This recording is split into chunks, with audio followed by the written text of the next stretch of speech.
तो अस्सलाम वालेकुम दोस्तों, आज हम लोग जा रहे हैं बादल के साथ नफीस भाई से मिलने नई सड़क।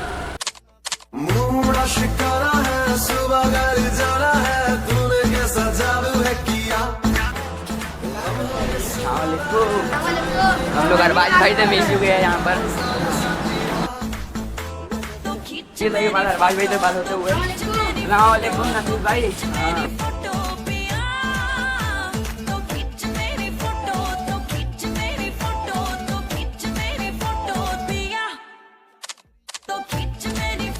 तो अरबाज भाई और नफीस भाई से मिलकर हम लोग को बहुत अच्छा लगा। बादल भी साथ में, पानी बरस रहा था, हम लोग भीग भी गए।